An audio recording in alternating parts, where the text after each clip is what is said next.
মনটা লাগে চাচা। কি হয়েছে ভাতিজা? আমার প্রেমিক আমার ফোন দিয়া বলে তুমি কই, আমি বললাম আমি যদি কই হই তাইলে তুমি পাঙ্গাস। ভাতিজা দুপুর বেলা খাওয়া দাওয়া করছস? কইছে চাচা। কি দেখাইছস ভাতিজা? হাত দিয়া।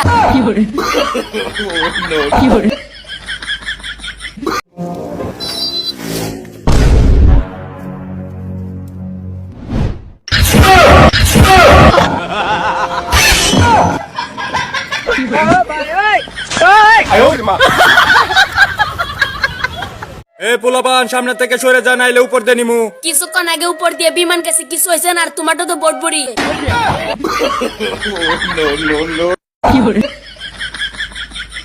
তুই জানস না ওই সাংবাদিকরা আমার ন্যাংটা ছবি তুলছে। আমার কি হইব? ওই নেতা আমার কি হইব? হবি হবি, কাগজে কাগজে তোমার প্রশংসা ছাপায় দেবো। আইসো, আরে আইসো।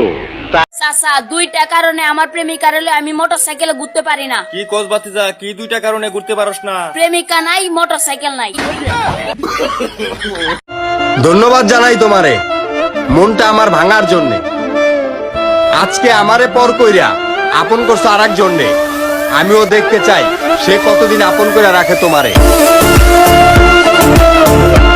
সুজন, ছোটবেলায় আমার মামার সাথে অনেক বিশ্বাসঘাতকতা করছে। কিভাবে?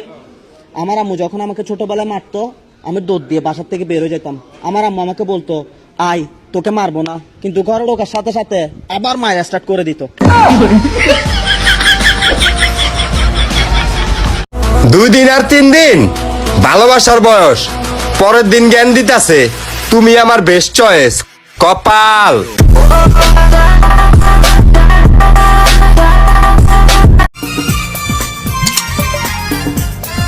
চাচা প্রেম জিনিসটা কিছুটা ইলিশ মাছের মতো। কেরে ভাতিজা? অপূর্ব স্বাদ কিন্তু কাটায় ভরা। এই কি হয়েছে তোমার? বইন একটু পানি দে, গলাটা শুকিয়ে যাইতে আছে। এই তুমি কি পাগল টাগল হয়ে গেলা? বউরে বোন কও। সইতার ওই দে কোরবানির গরু ছুটতে গেলে তার মাথাকে ঠিক থাকে খালাম্মা। কুরবানির গরু খুঁজে নিয়ে আয়, নাইলে তোরে কোরবানি দেবো। বাবু এই দেখো, কালকে তুমি আমার যে ছবিটা তুলে দিলে, হ্যাঁ সেই ছবিটাতে আমার পেছনে একটা কুকুর চলে এসেছে।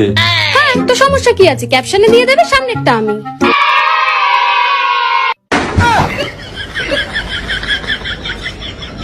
চাচা কি ভাতিজা? আমাদের জীবনটা মাটির চুলার মতো হয়ে গেছে। বাসা একটা না শেষ হইতে আরেকটা রেডি। চাচা কি ভাতিজা? বিয়ের পর বউয়ের কাছ থেকে পই পই করে হিসাব নিমু, বিয়ের আগে টই টই করে কই কই করছিন।